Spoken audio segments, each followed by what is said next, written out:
that would be great. And I'm going to start sharing my screen now so we can introduce ourselves to the speakers while we wait as well.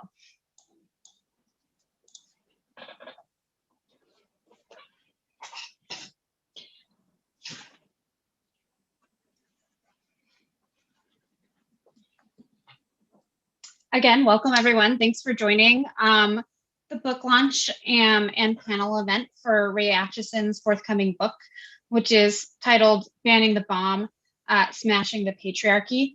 You can see that this event was co-sponsored by quite a few amazing organizations, and I'm really excited to have everyone here. So if you could introduce yourself in the chat box and just tell us your name, where you're zooming in from, and if you are also affiliated with an organization, that would be great. And we'll just wait for everyone to join us.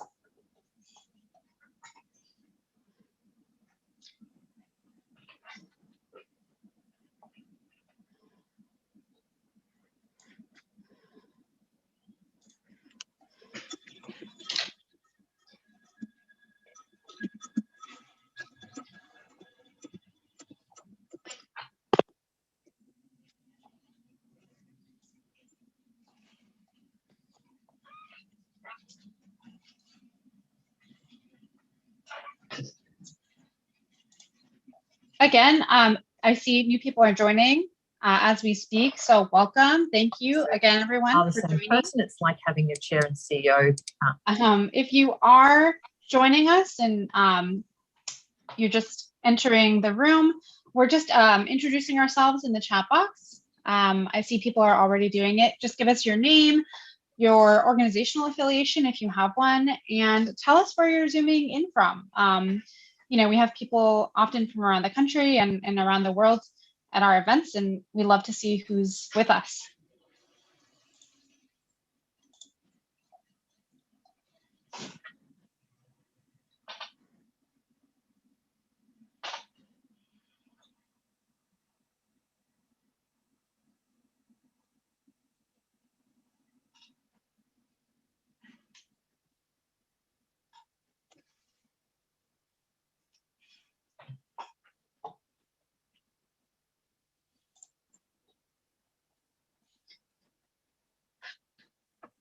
Excellent. See people, like I said, from around the world and around the country. So it's really great to see so many people here so far. We're going to wait a couple more minutes and then we'll get started really shortly.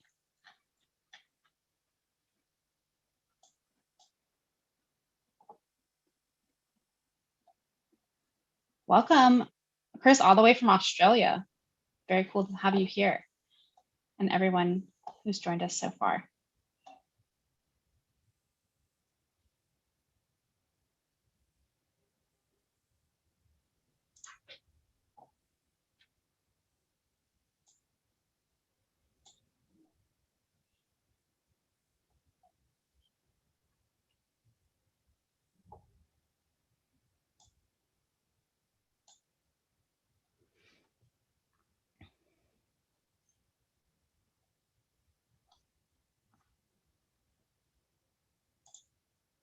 I still see people joining in our waiting room, so I'm going to give it one more minute. But really great to see everyone on the call so far.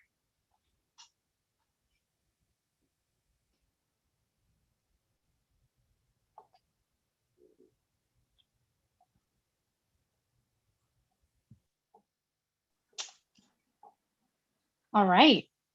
So I think it's about that time. We still have people streaming in, but I think we can go ahead and get started now and kick off our event. Again, thank you everyone for joining us for this excellent event today.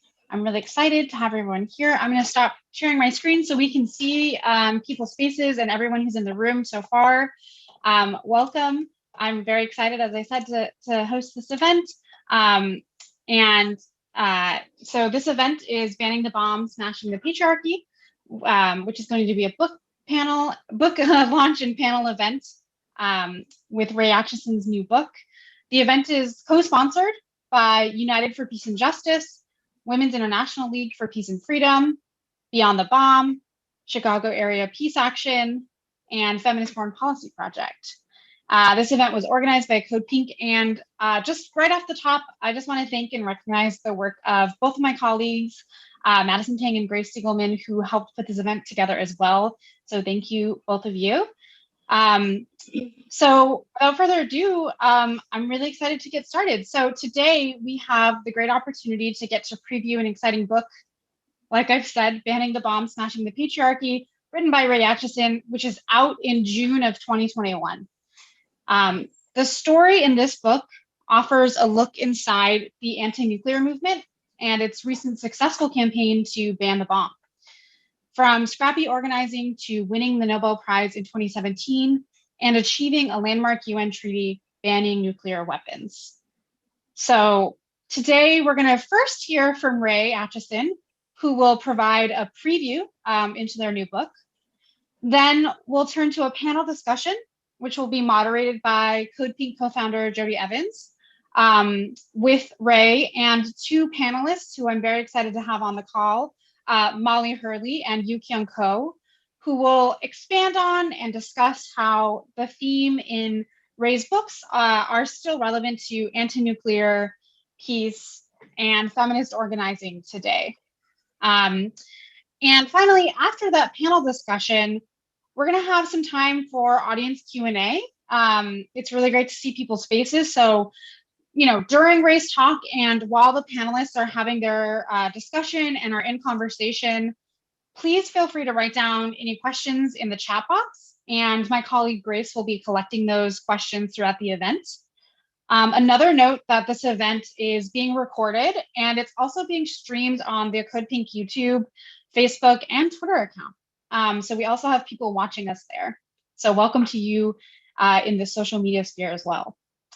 So without further ado, I'm going to welcome Ray Acheson. Ray Acheson is currently director of the Women's International League for Peace and Freedom's disarmament program in New York City. Ray leads the organization's work on stigmatizing war and violence, advocating and organizing for disarmament, and raising feminist perspectives on militarism and weapons. Ray represents WILP with the International Steering Group of the International Campaign to Abolish Nuclear Weapons, ICAN, which won the 2017 Nobel Peace Prize. Ray has been awarded the 2020 Nuclear Free Future Award and the 2018 UN Women Metro New York Champion of Change Prize. So welcome, Ray. Thanks so much, Carly. Really appreciate it. And thanks to Code Pink for organizing this event. It was Jody's idea. She was writing a review blurb for the book, which I'm also very grateful for, and said, why don't we do a book launch event when this comes out? So thanks to her, and thanks also to Carly, Grace, and Madison for putting all of this together, and Yu Kyung and Molly for joining the discussion, and of course, all of you. I wish, before we started this panel, I was saying I wish we were all in a bookshop together, but then it's not possible for everyone to join from all of these places. And I'm really excited to see so many WILPers from around the world on this call, including Australia, where the first draft of this book was actually written, and where ICAN was founded in 2007. So thanks everyone for being here and chatting about this book with us today. I'm going to provide a little bit of information about what the book covers and why I wrote it. And then I'll do a short reading from the book. I think that's something that works well in bookshops, but we're going to give it a go here on Zoom and hope that it doesn't put you to sleep, but we'll see. I would appreciate feedback too if you think book readings work after the event. So first of all, the book, for those who aren't really familiar about what they showed up for, given the title, is about the process to negotiate the Treaty on the Prohibition of Nuclear Weapons, which took place sort of over the last decade of work on this specific treaty, building, of course, off of many decades of anti-nuclear organizing and activism throughout the generations. And this is a very particular telling of the story of this treaty. There's going to be a lot of different perspectives and experiences of developing this treaty. And what I try to do with this book is offer a feminist, queer, post-colonial, anti-militarist perspective. Because otherwise, as we know, these perspectives are usually written out of history or diminished or put on as lenses later on after the fact for particular analyses. But I really wanted to foreground these approaches and experiences in a work about the treaty. So the book starts out by providing some of the history and context to the problem of nuclear weapons, explaining the patriarchal, colonial, racist, capitalist underpinnings to the nuclear weapon complex and system throughout the world. And it offers a brief overview also of global activism against the bomb and international efforts diplomatically that have taken place for nuclear disarmament from 1945, when they were first created, to around 2010. And it gives an analysis of these efforts and zooms in on kind of the post-Cold War era, looking at what happened to the anti-nuclear movement and what challenges we faced at the beginning of the ban process.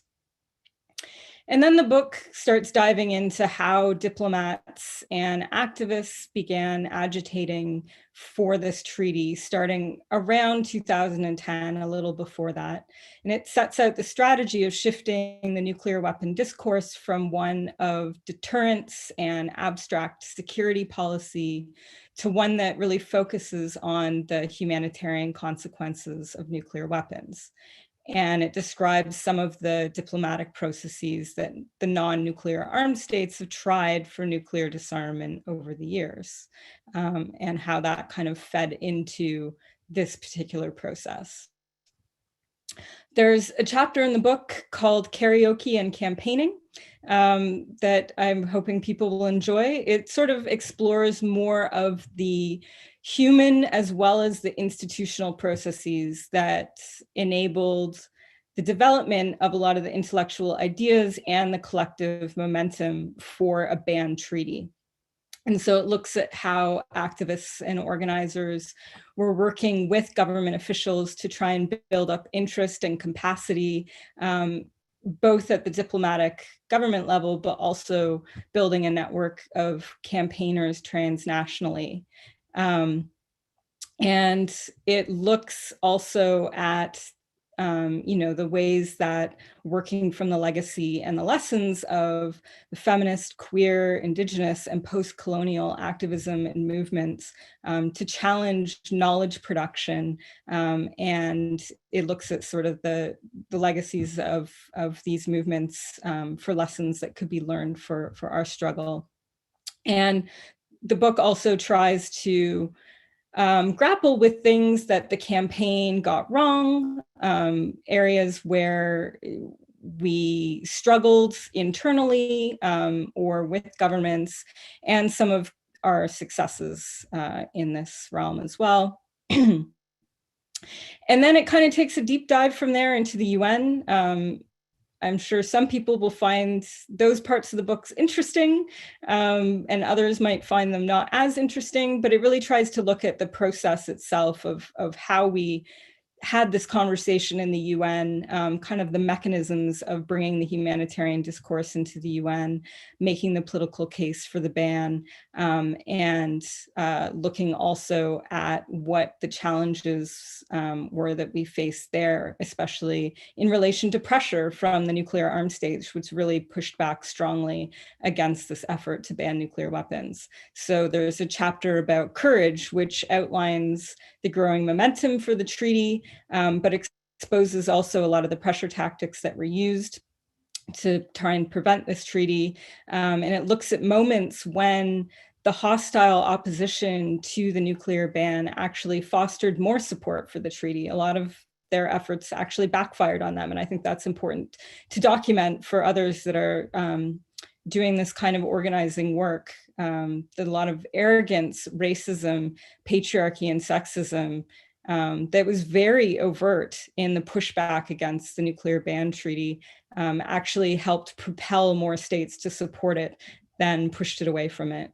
And then the book finally walks through some of the actual treaty negotiations, and it looks at the treaty text itself, why we have what we have in the letter of the treaty now, but also it looks at the substance of those negotiations, the process, looking at the contributions from different activist groups and survivors, and what different government positions were, and some of the challenging points of negotiation, and the outcome itself and the reaction from a lot of the diplomats and organizers that worked on the treaty. And then in the conclusion, it looks at where we go from here, where the nuclear weapon discourse shift and the negotiation of this treaty has taken us, and where we need it to go next. So it looks at the relationship of this process, for example, to other contemporary movements for social justice, and tries to offer some hope for social change amidst what might sometimes feel like a hopeless situation. And so I'm going to read a short bit from the conclusion now, which I hope will set us up for the discussion questions that Carly and others have prepared for us today.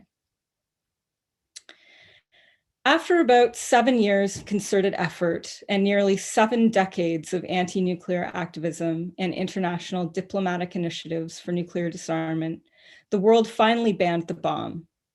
Along with a collaborative endeavor to challenge the dominant nuclear weapon discourse, through which we sought a paradigm shift from abstract but deadly theories like nuclear deterrence towards an evidence-based, human-centered approach to nuclear weapons. Leaders of the humanitarian initiative used the compelling narrative of catastrophic humanitarian harm to stigmatize and prohibit nuclear weapons. This was, as one diplomat noted, a victory for multilateralism, for working together. We could not do it alone. There is safety in numbers, especially when pitted against the so-called major powers. The way in which like-minded governments, activists, and a few academics and humanitarian groups like the International Committee of the Red Cross came together on this subject is indeed a testament to what can be accomplished when people cooperate in creative, innovative ways to solve a seemingly intractable problem. But just as the work to achieve a nuclear ban is not the beginning of the story of anti-nuclear activism, the adoption of the Treaty on the Prohibition of Nuclear Weapons at the UN on 7 July 2017 is certainly not the end. Much remains to be done to secure the treaty's full and effective implementation, to bring as many countries on board as possible, to continue to stigmatize nuclear weapons as an effort towards social justice and human security, and of course, to achieve the total abolition of these weapons once and for all. But as we engage in this work, it's helpful to remember, as E.P. Thompson wrote, that social movements do not often attain their goals at their first moments of assertion. What they do more often is transform the climate of expectations and redefine the limits of what is possible. Redefining the limits of the possible was a key goal and outcome of the ban treaty process. For so long, the nuclear armed states dictated what was possible in the realm of nuclear disarmament. And after operating on their terms for decades, it was clear that on those terms, nuclear weapons would continue to be embedded in the national imaginations, as well as the economies, politics, and conceptions of security for the indefinite future. Changing this assertion that progress on nuclear disarmament is not possible was instrumental to achieving the ban treaty and remains imperative to achieving the elimination of nuclear weapons. Our continued work to abolish nuclear weapons may also require shifts in the way we organize and who we organize with. As anti-nuclear activists, but also as diplomats, academics, and others, we need to reflect on the fact that we achieved this treaty by prioritizing the voices of those usually not treated as credible or relevant in this field. We actively sought to break down barriers, building up capacity and bringing people along, particularly those normally not engaged in thinking or acting against nuclear weapons. I think this needs to be at the core of our work moving forward. This means, among other things, centering our efforts to eliminate nuclear weapons in broader contexts and working with people addressing other issues. This does not necessarily mean that we need to try to recreate the mass movements for nuclear disarmament that we experienced in earlier decades. It also doesn't mean that we need to ask people to turn away from their campaigns on other issues and join ours. Quite the opposite. It means situating our analysis of the bomb in spaces and in language that can support and learn from other struggles for social justice, including, for example, Indigenous, queer, feminist, anti-racist, anti-capitalist, and environmental struggles. Struggles for human security, liberation, and justice. Some of the ongoing work described in the conclusion, like seeking ratifications for the treaty's entry into force, urging economic divestment from nuclear weapons, adopting city council resolutions, and pursuing parliamentary engagement and public awareness, are being worked on mostly in isolation of other struggles. But I believe that we can find connections between this work and the broader work of systemic change. When faced with the violence of settler colonialism, imperial intervention, war and armed conflict, mass incarceration, poverty, displacement, sexism, homophobia and transphobia, racism, environmental devastation, violence in our homes and communities, all of this, nuclear weapons may seem like an abstraction in comparison. But these weapons are part of the spectrum of institutionalized violence. As objects, they can manifest the most violence in a single moment, the most death, destruction, and despair. Even without being launched, they are used to project power and invincibility of their possessor. They are the pinnacle of a state's monopoly on violence, the ultimate signifier of domination. Thus, it's important for those resisting injustice and oppression to pay attention to the role that nuclear weapons play in our world order, including at the intersection of patriarchal, racist, colonial, and capitalist oppressions. But even more so, it's crucial for those opposing nuclear weapons to pay attention to the ways in which the critiques and strategies of resistance of these oppressions can help inform, guide, and shape the work to abolish nuclear weapons. So I'm going to stop there and happy to have this conversation now with the others on the panel. Thanks very much, Carly. Yeah, thank you, Ray. That was excellent. I saw people doing some clapping. I wish, like you said, we were in a bookstore. So, if you want to clap for Ray, that was really excellent. Thank you for that preview. I'm really excited to read your book, talking about, feminist analysis about nuclear weapons is not something we get to do every day. And I also wanted to let people know that you can pre-order Ray's book. And because, you joined us today, we're going to post a discount code in the chat box with the link to pre-order Ray's book, which again comes out in June 2021. So now I'm going to turn it over to Jody to introduce our panelists along with Ray, who will also have an opportunity to have a 3 to 5 minute introduction themselves. Great. Thank you, Ray, and thank you, Carly, for organizing and holding us together. Having these conversations are so important right now as we witness the United States aggression towards China and Russia. In eliminating nuclear weapons is core messaging in our China's Not Our Enemy campaign at Code Pink that Madison Tang runs. And my first arrest was in 1969 outside the nuclear weapon test site in the Nevada desert. So this has been an issue that's been core to my engagement for over 50 years. I want to bring in our panelists now. I want to start with Molly Hurley, who's the Wagner Fellow from Rice University, Nuclear Program Fellow with the Prospect Hill Foundation, and Fellowship Associate with the Beyond the Bomb. And Molly, maybe tell us a little bit more about you so we can get to know you better. Yeah, sure, happy to. Let's see here. So all those different titles essentially kind of culminate into me doing a lot of work on nuclear weapons issues, but primarily from an intersectional perspective. And then kind of my extra special twist is that I do a lot of, especially recently, I've been doing a lot of focus on artwork and how the visual arts can be used as a method for telling stories, delivering messages, and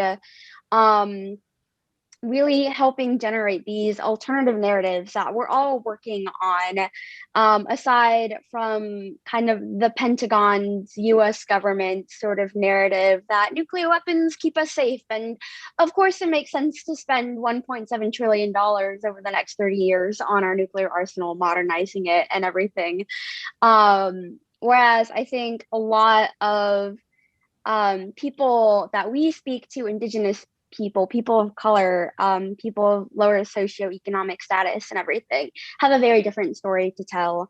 And so that's something that I've been trying to focus on a lot, is how I can use perhaps some of my own artwork that I create to help tell these stories, but then also how other people are doing that. And I do a fair amount of writing as well. I wrote an article for Inkstick about Orientalism in our foreign and nuclear policy, with that kind of explores this, what's the right way to say it? This assumption, I guess, that the US and the UK, like, they can have nuclear weapons because they're responsible countries, and like it's not a big deal if we have nuclear weapons. But China, India, Pakistan, North Korea, like, that's a big no-no. Iran too. All of a sudden, it's a really big deal that these countries have nuclear weapons, even if it's like barely in the hundreds or something, as opposed to the US with nearly 6,000 if you include retired weapons too. And so definitely this hypocrisy in how kind of the mainstream dialogue discusses and conceptualizes nuclear weapons and what their relationship is. And so those are some of the topics that I explore. It's an ongoing project, just trying to have fun with it, as much fun as one can have with a topic like nuclear weapons, I guess. Thank you so much, Molly. And Yu Kyung Ko is with WILF, the Women's International League for Peace and Freedom, and the women-led Korea Peace Now campaign, and a standing committee member of the Korea Peace Appeal campaign. Maybe you could tell us a little more than what I've just said about what you do.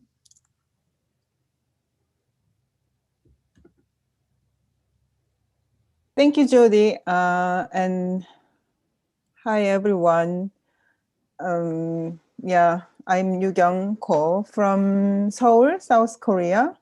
And thank you for inviting me to speak at this webinar. And first and foremost, congratulations to Ray, my colleague of WILF, for publishing the book, Banning the Bomb, Smashing the Patriarchy.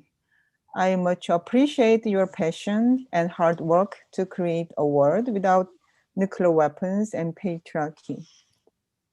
Let me introduce myself.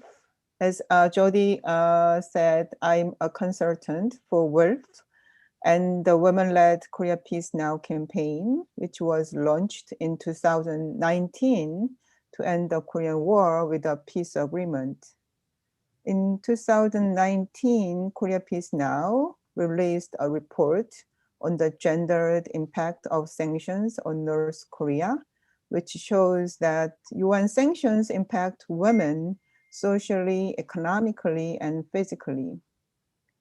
In February of this year, Korea Peace Now published the Path to Peace report, which makes the case that a peace agreement would lower tensions and make room for progress on issues such as improved human rights and denuclearization.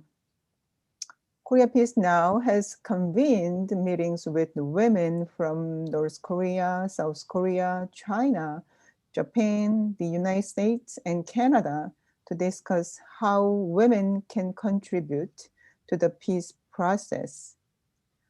I'm also a standing committee member of the Korea Peace Appeal campaign, which was launched in July last year.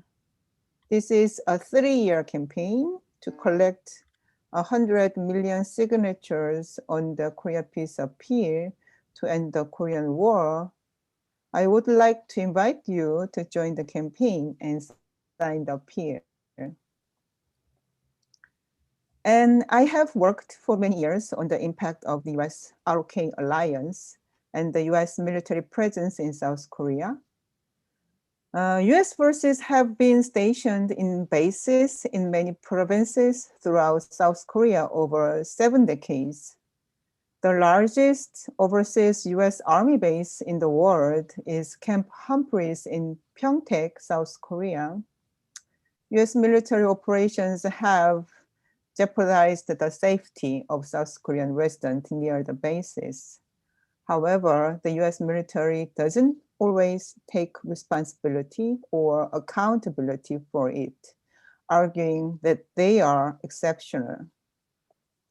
I have struggled to find the answer to the most frequent question from the resident, which is whom the military is protecting and for what purpose. These are what I have been working on, and I look forward to tonight's discussion. Thank you. Thank you very much, and that's a very good question. So let's move into some questions. First of all, Ray's book says, the world we seek to build, a world of solidarity, health, and well-being across peoples and our shared planet, is not compatible with a world with nuclear weapons. Can each of you talk more about how you incorporate this in your day-to-day work? So maybe let's start with you, Ray, and we'll move to Molly and you can. Yeah, thanks, Jody. So one of the foremost ways you can talk about this and think about this is how nuclear weapons steal resources. And Molly already mentioned the 1.7 trillion that the United States is planning to spend over the next 30 years on its nuclear arsenal. And that is, that's consistent regardless of who's in the White House, the US nuclear weapon modernization schemes and all that entails. It's about $50 billion a year that it's set to spend. This year, we've seen that Biden has been proposing military budget increases despite the pandemic. The UK is already spending billions on the replacement of its Trident nuclear weapon system, and now has recently announced that it's going to increase its nuclear arsenal by up to 44% at the same time that it's cutting the National Health Service and other social spending. So we can find these examples in all of the nuclear armed states. But it's not just about the money, right? The money is a big part of it and is really important for our campaigning in terms of divestment. But it's also about the framing of nuclear weapons, of this idea of extreme genocidal violence being the ultimate protection for so-called state security, and how this can cordon off the possibility of building other kinds of relationships among countries. We can see this with the increasing tensions between the nuclear-armed NATO and nuclear-armed Russia and China, and the strategies of all of these countries being very much pitted against one another and framed in this sense of they need more weapons, more militarization in order to stand up to each other. So we need to divest from nuclear weapons financially, and that's an important part of the work that I do with ICANN and with WILF, but we also need to divest from nuclear weapons philosophically and conceptually. Just like with, for example, police and prison abolition, where we're talking about not just tearing down the carceral system, but also building back up in its place new ideas and structures and mechanisms for safety and security by investing in jobs and housing and food and education, instead of continuously investing into violence and domination and control. Thank you. Molly. Yeah, let's see here. For me, I'll speak in terms of my work with Beyond the Bomb too, as they are also a sponsor for this event. Beyond the Bomb is actually the organization that first got me involved in nuclear weapons issues and what's happening in the world with nuclear weapons. Before this, I don't think I knew a single thing about nuclear weapons aside from Hiroshima and Nagasaki in 1945, right? And so from the get-go, Beyond the Bomb immediately introduced me to these topics as this is one of the most intersectional issues we could be dealing with today. At Beyond the Bomb, we call it Issue Zero because you really can link just about any other issue out there to nuclear weapons and their history and the oppression that the just existence of our nuclear arsenal and maintenance of it and everything impacts on the rest of the world. And the whole point really of our organization is to one day reach a world where we have moved beyond the bomb, beyond having to have these weapons of mass destruction to give some sort of illusion of world peace, which is really what we've been living under since 1945. And I've really taken that lesson home. Everything I think about, especially, I mean, also if we think about how I want to incorporate like artwork into my work and everything too, is about uplifting the non-traditional voices that we don't ever get to hear in the mainstream and everything. And I mean, when Ray was reading that excerpt, they touched on so many topics that are so true about the relevancy to nuclear weapons, economic justice, racial justice, gender justice, imperialist violence, like all of these have ties to our nuclear history. And I think also what's important, something that I really keep in mind a lot, is that because it's permeated so much of our society and history and world, it does seem very, very overwhelming to try to like solve and everything. And so it's something else that I do in my work is that I really want to try to emphasize that like progress is possible. It feels like this really massive, intractable issue that we cannot possibly solve, probably definitely on the level of like climate change, where it just feels like something that's so large, and how could I possibly do anything to fix this? But the same way that people have been addressing climate change in recent years is exactly what I think Ray and ICANN and everyone involved with the TPNW has been doing, which is just mobilizing. Change in progress is possible on not just climate change, but nuclear weapons issues too. And it's all a matter of just doing what you can do, which is voicing your support, things like supporting ICANN or Beyond the Bomb, writing your representative. We focus a lot on getting a policy of no first use passed personally at my organization within the US. And we see it kind of as like the first domino in this row of dominoes that needs to fall to get us to that world where we are beyond the bomb and we don't have to rely on nuclear weapons. And I think if I'm going to use that domino analogy, it's not a linear domino effect either. We can approach this from so many angles, and that's something that is kind of convenient about it being so intersectional. And Ray also touched on in her excerpt, we can come at this from tons of angles, from a racial justice angle, a climate angle, an economic justice angle, and even just a little bit of progress from any of those directions is a huge amount of progress for the overall goal of eliminating nuclear weapons,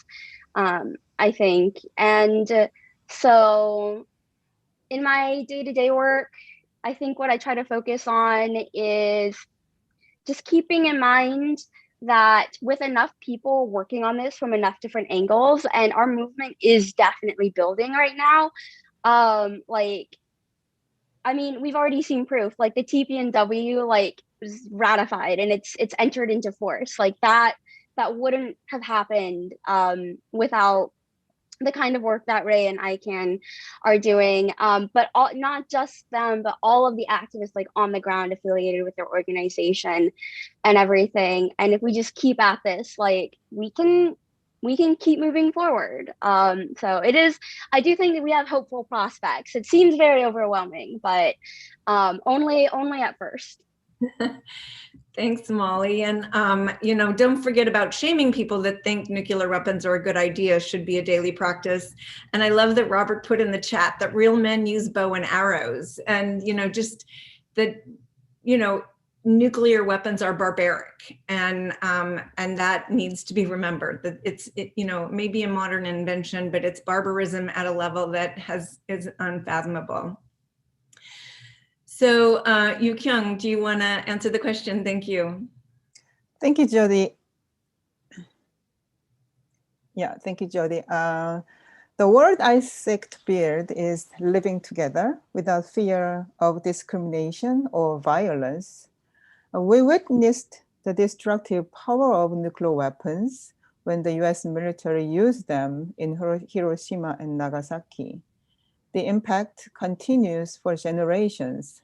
Since that time, the number of nuclear-armed states has increased as countries saw nuclear weapons as a key to their self-defense. This was the case with the DPRK, North Korea.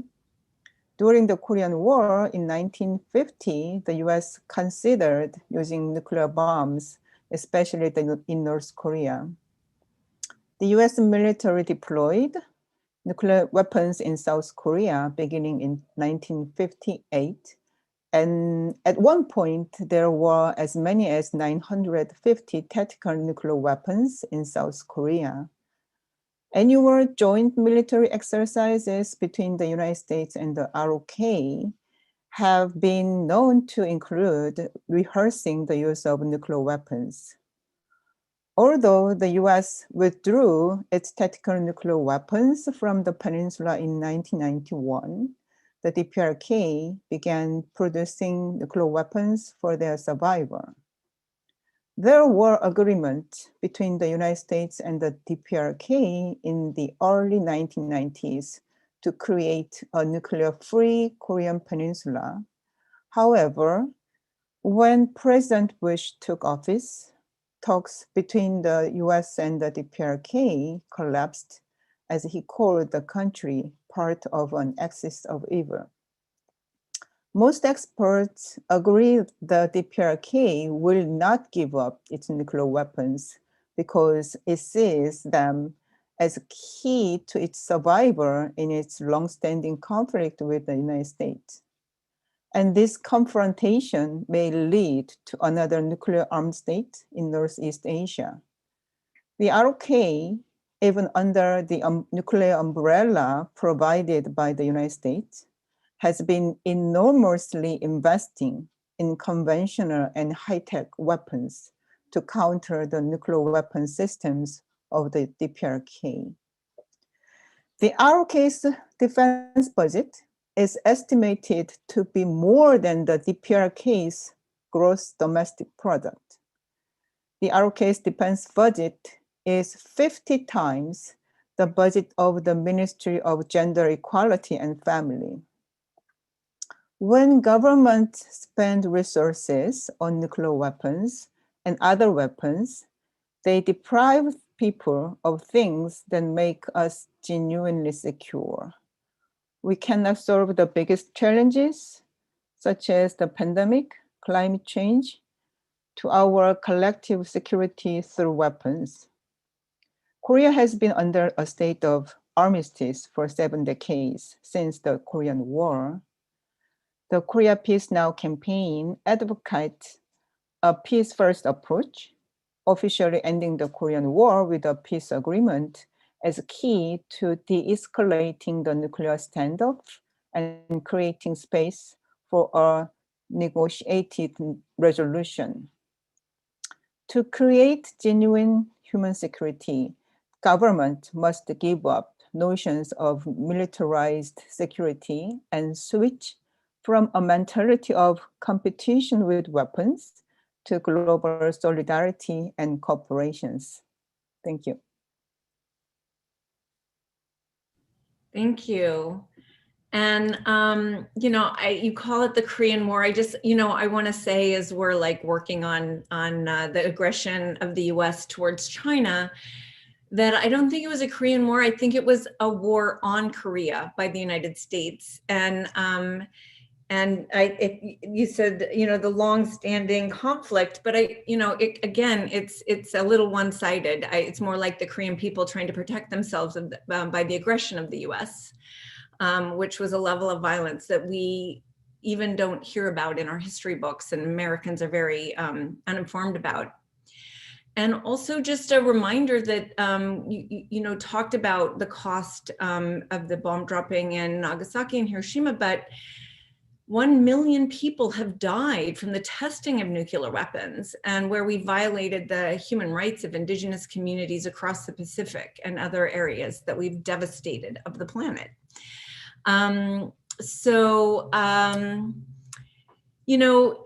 Ray's book talks about disrupting dominant narratives about nuclear weapons, the myths of deterrence doctrine and the strategic security, and how to come up with alternatives. What are those alternatives? And,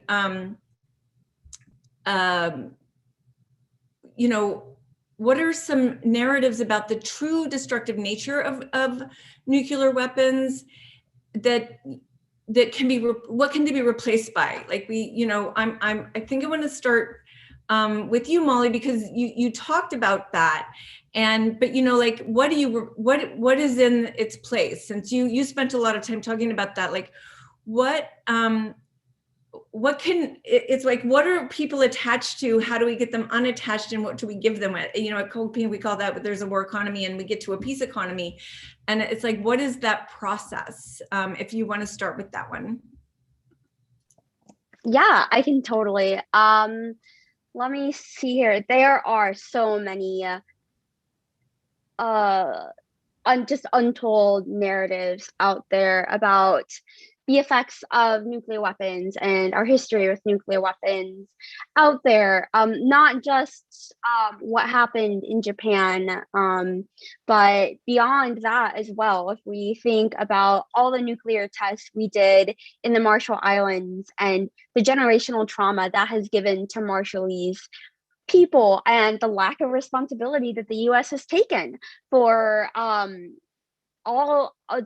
everything we've caused to the Marshall Islands, their inability to grow food without it being contaminated by radiation still, and the generational health effects from the exposure to radiation, and so much more.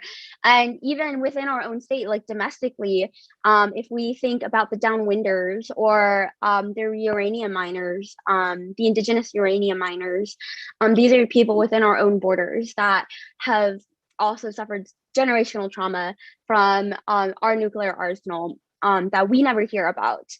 Kind of another big legislation that Beyond the Bomb is working on is the expansion and extension of RECA, which is the Radiation Exposure Compensation Act. It is currently set to expire in 2022. And so we're working to get that extended. The most comprehensive bill to extend and expand it was introduced in 2019, I believe, to extend it to 2045. But it's not just extend, but it's also expand, because there's a wide swath of downwinder populations and uranium miner populations that do not currently qualify under RECA for compensation and everything. And in addition, the funding currently going into it is a fraction of what we spend on nuclear weapons. Current downwinders who do happen to qualify for RECA don't even get enough money to afford a single chemo treatment for the cancer that they've inherited down generations and everything. In addition, this Friday, we are doing the premiere of this award-winning film called False Alarm, which explores what it was like in Hawaii a few years ago when everyone in that state just suddenly got a text that there was an incoming missile and everyone had to take shelter. And it turns out it was a false alarm. And there was no missile. So we're working a lot to tell these stories of the people who just get left out of the mainstream narrative. All we hear about is that nuclear weapons keep us safe, and we need more and updated nuclear weapons to protect us from North Korea, from China, from Russia. All of these countries in the East are evil and they're going to destroy us, even though we're the ones with some of the most nuclear weapons in the entire world by like a long shot and everything. So there's so much extra story to tell outside of what is currently being told in mainstream conversations. The Marshall Islanders, the indigenous uranium miners, the downwinders, the hypocrisy in how we treat other countries with nuclear weapons, if they're part of the Western hegemony or not. I think all we can really do is educate ourselves and try to educate others, which is why I'm so grateful for the platform that Beyond the Bomb provides me, Code Pink has provided me, and now Ray's book is going to be like such an amazing new addition to these alternative narratives for what it really means to have nuclear weapons still in existence, and to have such a huge arsenal of nuclear weapons in the US just alone, but around the world and everything. And so just all it really comes down to is education. And I've definitely become that one annoying political friend that when someone new asks me like, what do you do for work? I'm like, oh, let me tell you. And then all my other friends will be like, oh my gosh, don't get her started. But it's, it's a side passion doing that to my friends and everything. So education is the biggest thing for bringing these alternative narratives to light. Because I would like to think most decent people out there, when they hear about the suffering that has been endured due to our nuclear arsenal, weigh it up against the very minuscule benefits we do actually get from nuclear weapons, if we get any, we'll be like, wow, now that I know this, like it's completely changed the way I think about things. Or honestly, it's probably largely just a lack of education completely. People just have no idea. So, being loud and annoying is like my thing on social media. And that's one of my approaches for getting some more education out there, I think, because I think so many people were like me before I started working with Beyond the Bomb, where you don't know, and no one ever tells you, no one ever teaches you these things. So that's what we're all here for, and I'm really excited for Ray's book. I think it's gonna do that as well. So. Thank you, Molly. And thank you for being so enthusiastic. And also I see Cynthia Lazarus is on with us, and she tells a great story about that mistake in Hawaii that was quite terrifying in her life. And you can hear her tell that on our YouTube channel, China's Not Our Enemy, if you want to hear that story, because it is quite, for her to be able to recount it, it's for us to really feel what that could feel like. That was quite real. So Ray, did you want to take on that question? Should I repeat it? No, I think I got it. Thank you. And definitely want to endorse what Molly said. I agree with all of that. The alternatives are in the stories of lived reality. So a lot of this will come from testimony of survivors of nuclear violence, of which there is much, right? We're told that nuclear weapons are meant to never be used, that they're for nuclear deterrence, blah, blah, blah, all of those myths that are shoved down our throats about what nuclear weapons do and are for. But that doesn't match up with the actual experience of human beings around the world, right? That doesn't match up with for example, the experience of the Western Shoshone in the United States. They're the most bombed nation on Earth. Thousands of nuclear tests. There's been almost 2,000 nuclear tests in the whole world, most of which people aren't aware of. I recently found out that colleagues of mine that are European didn't know that the French had tested nuclear weapons in Algeria before and after it was a colony. And just the level of things that we don't know is really high when it comes to nuclear weapons. There's a recent study that some brilliant researchers put out just maybe a month or so ago called the Maralinga Files, which is about French nuclear testing in what's known as French Polynesia, and how vastly they quote unquote underestimated, which is really to say did not care about the level of contamination and the number of people that would be harmed from their tests in the Pacific Oceans, which resulted in entire islands being irradiated, entire islands populated with human beings, not to mention plants and animal in the oceans themselves. So these stories are there, but they're deliberately hidden and obscured. And that's one of the things that the Maralinga Files unpacks, is the level to which the French government went to hide the reality of their nuclear tests. And we have these examples from the UK testing in Australia saying that, oh, they did it on empty lands in the outback. Well, the indigenous people that lived there will tell you that those lands were not empty at all. And what Molly was describing about testing in the US is very true as well. I think also, in addition to the stories from survivors, there's also the research and publishing by groups like the Princeton affiliates and the investigative researchers that did the Maralinga Files, but also studies by doctors on human health effects of radiation, the studies that were put out by different humanitarian agencies, including the Red Cross. When we were sort of building up to the ban treaty, we held a series of humanitarian impact conferences, and we got a lot of these groups to do updated studies on their possible responses to even the detonation of a single nuclear weapon, and just finding that there was no way they could adequately respond to a nuclear catastrophe.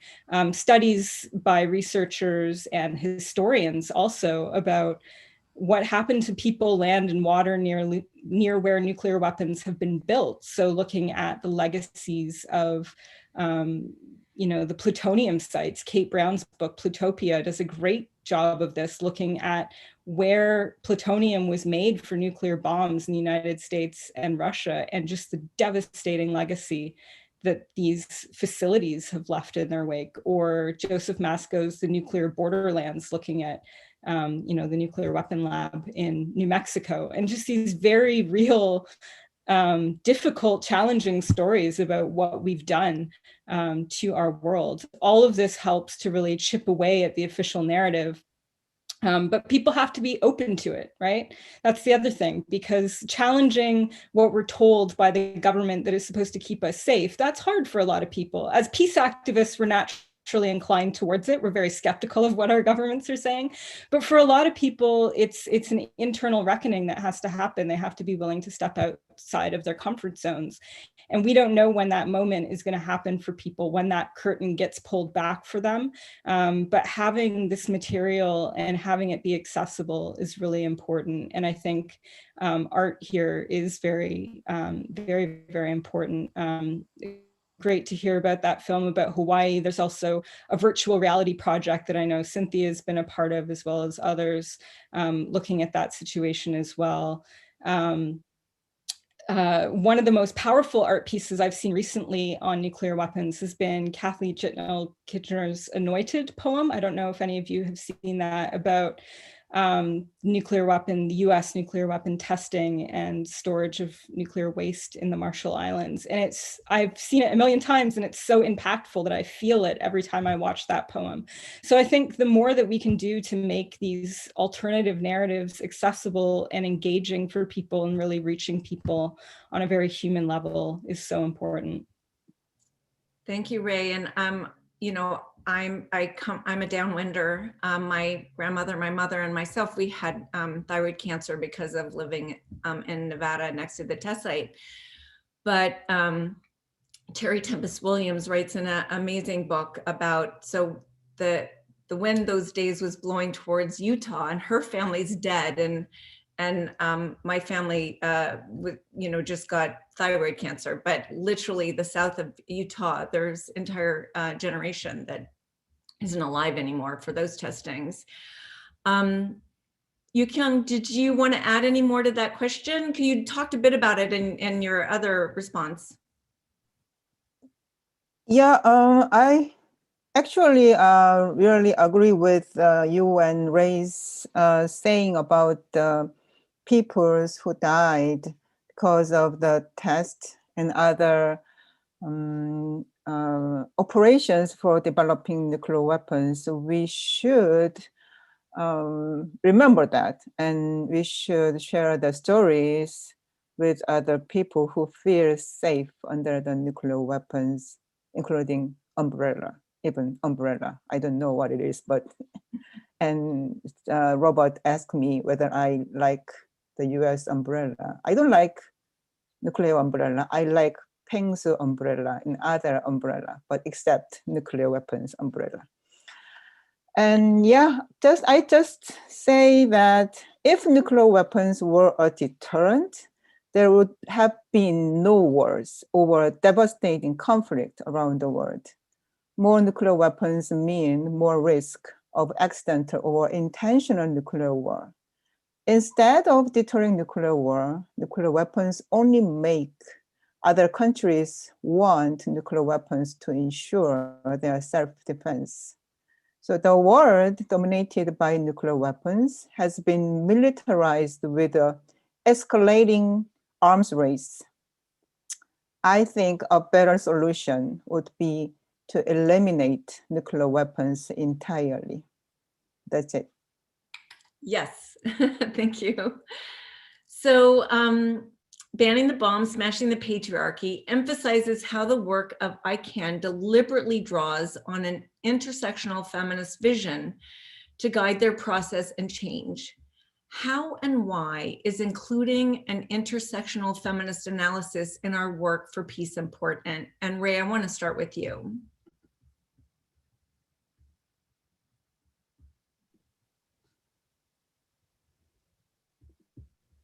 Sorry, just having a mute issue there. Yeah, thanks. So I think one of the most important aspects of this work in terms of intersectional feminism is really about challenging notions of credibility and authority, right? So it's about having a space and an inclusive and diverse space, of course, for bringing in voices, but also it's about changing the spaces that we're operating in, whether it's the United Nations or whether it's organizing spaces or wherever we might be working, doing our work, and smashing those down. It's really hard to get into these systems and change them from within, because you become embedded within the power structures, right? You learn to speak the language, you learn the lingua, whether it's techno speak around nuclear weapons or whether it's UNEs with a million acronyms that you need to learn,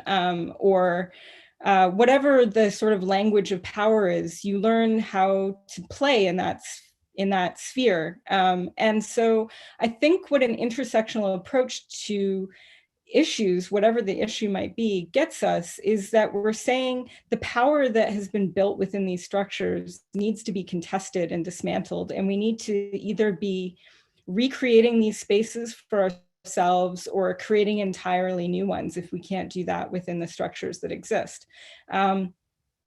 Learning also from different movements and struggles. So not just inviting people into our struggle, as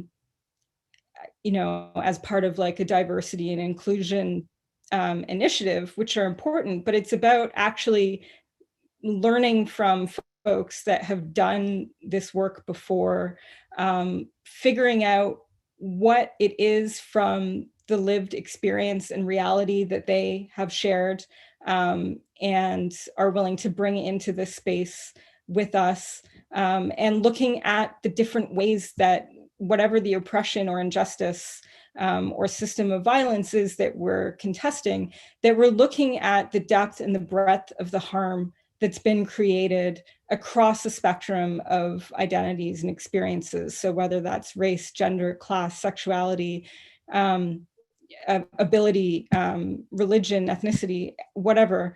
But it's looking at the different ways that that these experiences and the different ways that oppression plays out can help us then contest and dismantle and bring down that system. And also, of course, to build something that is truly collaborative and respectful and creating an equality of care and justice for all, instead of just allowing the privileged few to continue to hold court over our world. Yeah, hope that was clear enough. Thank you. Molly, did you want to add anything? Short answers, because I think our audience has a ton of questions they want to get in. Yeah, I'll try to make it brief. I think to sum it up is that it's so important to have an intersectional feminist lens in our continued pursuit for peace, because in not having that, that's what's brought us to where we are right now, where we have endless wars in the Middle East and a Cold War with China. And yet, so many people out there get to say that, like, we've been in this like era of peace ever since the end of World War II. And it's like, peace for whom? Not for Black people in America, not for anyone in the Middle East, not for a random Chinese person minding their own business. Maybe they post a picture of their life on social media, and then people accuse them of being like some sort of like Chinese plant trying to exert like Chinese soft power by posting a picture of like their hot pot on Twitter or something. Like, I've literally seen that. So yeah, the intersectional and feminist lens is so important, because it's what's supposed to help us bring peace to a much wider population, if not the entire population, as opposed to right now, where the peace that we've experienced since 1945 is for a very privileged class. And that's what we're dealing with by not having this extra intersectional and feminist lens in our peace activism. Thank you. Yukyung, did you want to add anything? Thank you. International feminism can help us understand the gendered impact of war and militarism. And it is useful in our work for peace because it shows us who is most harmed by militarism and prioritizes true human security for all people. You may have heard about the Japanese military sexual slavery system during the Pacific War, when the Japanese army sexually enslaved Korean and other Asian women. One of the stated purposes of the so-called comfort stations for soldiers was to protect ordinary women from being raped by soldiers. The Japanese military used women to provide sexual services to their soldiers and justified it by saying that this system was protecting other women from being raped. This reflected their view on women as sexual bodies, not human beings. This notion continued during the Korean War, when the Korean military operated so-called comfort stations for their soldiers and soldiers from the United States and other countries. Although the armistice was signed in 1953, a similar system continued for US soldiers in South Korea. For a strong defense alliance to deter North Korean aggression, the ROK government and the US military used women to provide sexual services to US soldiers in camp towns. And the women were stigmatized and silenced for decades. As survivors and their supporters made a tireless effort to spread the truth about the so-called comfort woman issue, the world became aware about it, but the relevant government have refused to accept the demands of the survivors. The military has always categorized women as either ordinary women they should protect, or women in camp towns or comfort stations to provide them with sexual services. But women came together to abolish this concept and violence against women under the name of national security. Although it took several decades, as Ray said in her book, the past social movement, the feminist approach and analysis was instrumental in organizing solidarity for women's human rights. Long story short, in 2015, for trilateral military cooperation among the United States, the ROK, and Japan, the United States pressured the ROK and Japan to resolve the sexual slavery issue. As a result, the two governments agreed to Korea-Japan Comfort Women Agreement without consultation of women's groups or the survivors. The US president praised the leaders of Japan and South Korea for having the courage and vision to force a lasting settlement of this issue. However, the agreement faced huge outrage and condemnation from the public across South Korea. This struck me as another form of violence against women. Government must consider the voices of those most impacted by militarism. Wow. Yeah. That's an excellent response to that question. And thank you so much for bringing that to this meeting. That's, wow. Thank you. So I'd like to move to the questions that Grace Siegelman has been collecting. She's our campaign coordinator of the Feminist Foreign Policy Project. And I've got a big list here. And I'd like to come back in about 10 or so minutes and finish with an offering from each of you about what folks can do next to be part of this resistance and movement building. So thanks, Grace, for collecting these. And the first one was, where can you purchase the book, and are you going to do an Audible? And thank you. It looks like Madison has posted where to purchase the book, but maybe Ray, you can tell us if you're going to do an Audible. Yes, apparently there will be an audiobook coming out. I think they said November. I don't know the process for that. I don't know if it'll be my voice or somebody else's voice. I find both options strange and discomforting, though of course having an audiobook is important. So yeah, that should be out in November. And also there will be an ebook as well, but you can't pre-order that. You can only order it once it's available. So I think the hard copy and the ebook will both be out June 6th. And yes, the link's been posted a few times with the discount code. Please share that code as widely as you wish. Thank you. Someone wants to know, do you cover Stalin's 1947 suggestion to give the bomb to the UN in the book? No, I don't look at that point in history. The book very quickly goes through some of the highlights of diplomacy and international organizing, but doesn't go into deep history because others have covered that so well. Okay, does the book have information to help groups and organizations around the world make, their own towns, cities, counties, nuclear-free zones? So the book isn't really a manual for that kind of action. It does provide ideas in the conclusion of work that's ongoing. But that is a project of ICANN right now, the ICANN Cities Appeal, and many cities around the US, as well as other countries that currently don't support the treaty. They've been signing on to these appeals. So I'll put the link to that site in the chat box. All right.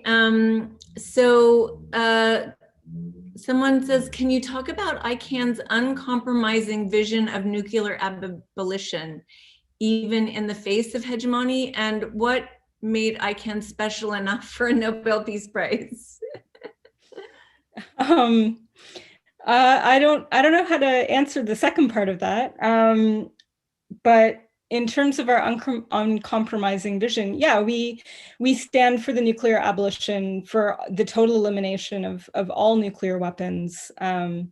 And we don't buy into the idea that, there's a threshold at which it would be fine for certain countries to have a certain number of nuclear weapons or any of that. We stand for the total elimination of all nuclear weapons. And we don't really mind how it happens either. Like, we would love to see it happen through the Treaty on the Prohibition of Nuclear Weapons. There are provisions in the treaty, both for nuclear armed states to get rid of their weapons and join the treaty, or to join the treaty and get rid of their weapons.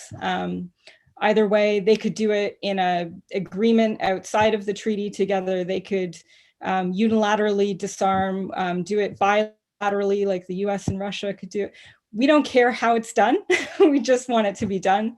And we think that the treaty provides both a framework to do it, but even more importantly in this moment, the sort of momentum and moral framework to start thinking through how we can achieve elimination. And maybe what you just said is why they qualify for a Nobel Peace Prize. Maybe, yes. I mean, it was a great example of transnational advocacy, collaboration between activists and organizers, diplomats, academics, Red Cross, like I said in the beginning. So it was a messy collaboration of many, many people over many years, and did achieve something that, whilst not, the final nail in the coffin for nuclear weapons, is definitely something that propels us further along that path and really opened up space to talk about nuclear weapons publicly again in a very specific way. Thank you. Molly, there's a question for you. If you could talk more about art in the anti-nuclear movement and how imperative it is to include perspectives like artists and creatives in this work. I'm sorry, someone was talking to me through my door. Can you repeat the question? How imperative is it to include perspectives like artists and creatives in this work? I think it's so imperative. I think the beauty, the reason I'm so drawn to art, and I have been my entire life, even when I was an undergrad and everyone was telling me to do something more practical. So I studied organic chemistry, and don't get me wrong, I love organic chemistry, but I just find myself always coming back to art. And like, here I am now, working 180 from chemistry to nuclear weapons issues. And now I'm trying to bring that into artwork and everything. Just everything comes back to art for me, I think, because it is such a powerful form of storytelling. That is something that if you were to do a pretty broad survey of a lot of people working in the nuclear space, whether or not they're pro or anti-nuclear weapons even, I would bet money that a lot of them would tell you that there's a huge dearth in quality storytelling in this space. And so people with artistic creative backgrounds, people who have just like spent their entire lives sort of like honing their skills in understanding their own stories, which then kind of in turn helps them tell their stories and tell the stories of others as well, is a huge benefit to delivering these messages that we've been talking about for the last like hour and a half, of these alternative narratives that get left unheard currently and everything. And it's just so, it can be so raw and emotional to look at a painting or read a poem. I'm one-upping Ray's endorsement of Kathy's poem on YouTube. It's so powerful. The first time I saw it, I was just in awe. And that's what art can do. That, and I think that alone just gives it so much value in any space, but in this space in particular, because there are so many other untold stories that we don't get to hear about. But through art and everything, we can tell them, and we can tell them in a really, really powerful way. So I think a really important step for getting towards this world without nuclear weapons is changing the narrative and making sure people know the real histories and lived experiences, like we've referenced throughout this event, and art can do that. And so I think it will be a huge benefit for all of us to stop acting like pursuing art for a career means you're automatically going to be a starving artist. I have an article about that coming out tomorrow with the Bulletin, where I kind of complain about that stereotype. It's art is powerful, and the stories that are currently being ignored and everything are equally powerful. And if you put them together, we can do some amazing things. Thank you. So I want to move to a question. Are there any Indigenous models of futurity or alternative non-hierarchical structures of power that you look to for inspiration in this work? Anybody wants, of the three of you, want to raise your hand around that? Sorry, can you just repeat that, Jody? Sure. Are there any Indigenous models of futurity or alternative non-hierarchical structures of power that you look to for inspiration in organizing? Yes, absolutely. So much, all of that. Yeah, the Indigenous learning and teaching around the nuclear complex has been absolutely instrumental for me personally, but I know many others doing this work as well. Looking at what it means for future generations, given the lifespan of radioactivity being millions of years. We haven't figured out how to store it. It's spread all over the world. It lives in all of us because of the nuclear testing that's been done and the production that's been done. But also understanding how radiation, but also other militarized aspects of the US political economy in particular, but globally as well, affects all of our relatives in terms of land and ocean and animals and plants, and really viewing ourselves within this broader spectrum of life on this planet, and seeing us as not being separate from the environment, which even many environmental activists still use that type of language as something separate from us, but really understanding the inherent relationships among all forms of life on the planet, and the responsibilities that we then have, not just to other human beings, but to the planet and life on the planet. And I think those are lessons that are so important for anti-nuclear organizing. I mean, really for anything, but in particular, given the material that we're dealing with when it comes to nuclear weapons, production, use, testing, storage, uranium mining, all aspects of this deadly chain really need to be thought through in this way, and stewardship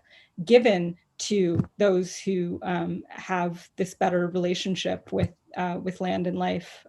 So I definitely think there's a relationship between land back campaigns and water protecting, land defending campaigns and the anti-nuclear movement that we need to nurture and grow. Thank you.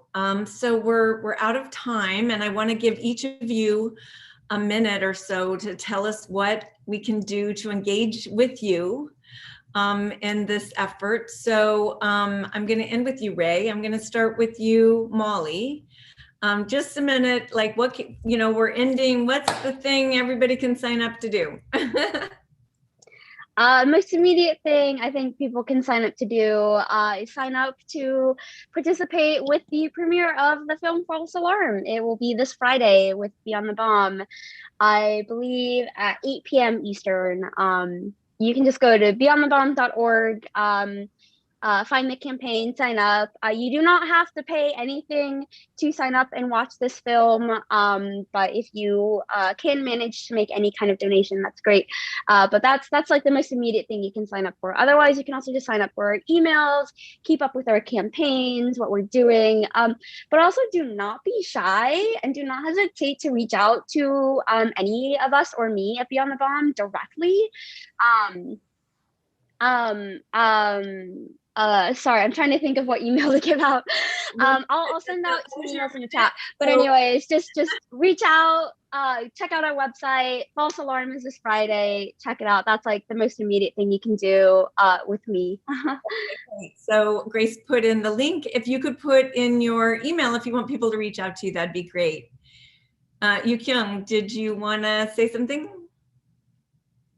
Yeah, thank you for building our movement more and more. I think it is very important to raise people's awareness about our movement and the impact of nuclear weapons and how it is important to have and keep going the TPNW.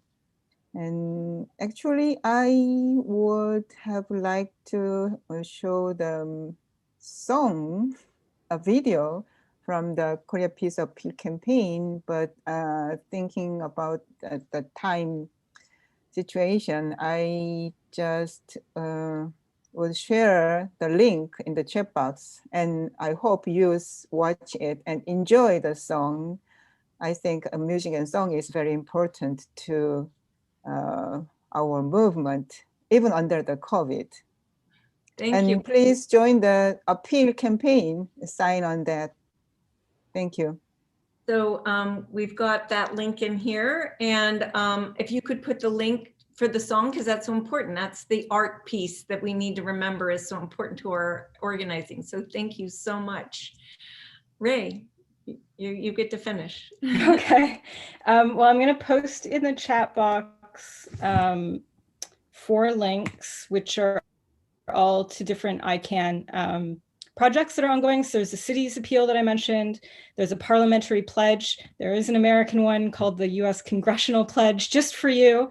There's a university's Schools of Mass Destruction campaign and project. And then there's don'tbankonthebomb.com, which is our divestment work. So those are sort of practical things people can get engaged with right now or tomorrow, if it's late where you are.